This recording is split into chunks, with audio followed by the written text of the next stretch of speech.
A lot of amazing opportunities have happened to me this year, but one that I will always remember was being able to go to Africa and meet some of the kids who live in extreme poverty. Poverty is a growing problem all around the world, and it affects millions of people every day. I got to see how they live their lives and get some insight on what the norm is for them. When, when we were on our way to meet the kids, I expected them to be so sad and not have much hope left, but I was proved so wrong. They were cheering for us when we were entering where their homes were, and when we got into the car, we were greeted with so many hugs and smiles. It was so nice to see a culture different than the American culture. Once I took the time to look around, though, my heart shattered.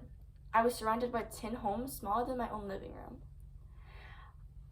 I noticed they were wearing old clothes that weren't new, and that was the normal for them. When we started walking around, I got to see what the homes looked like on the inside. They were small and hard to live in. They had no heat, no air conditioning, nor indoor plumbing. They had to walk far to get water, and they had to use the restroom inside of a bucket. They had literally almost nothing, and yet they were so grateful for every single thing they had and every opportunity that they came across, even if it was very small.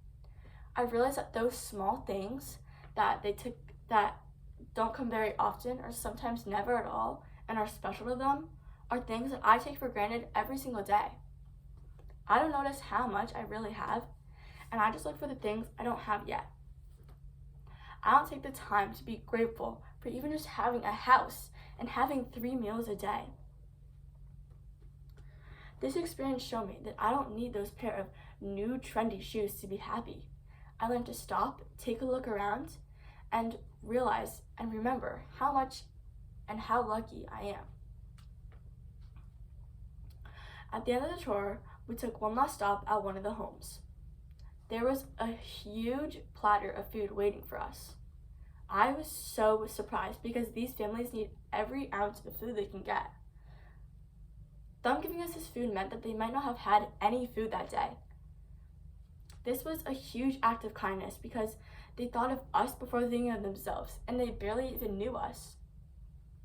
I felt bad for taking the food, but once I did, they were filled with joy.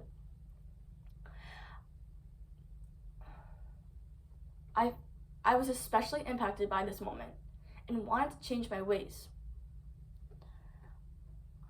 I almost felt guilty for being so selfish and ungrateful compared to them.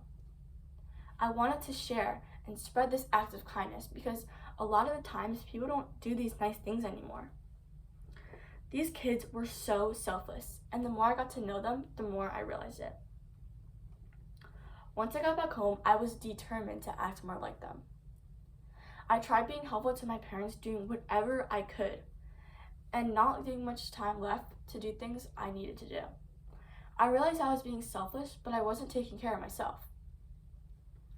I learned to tone it down a bit, and now I can help my parents when they need it, be there for my friends, but also have time for myself. There was not one day that I go without thinking of how wonderful these kids are.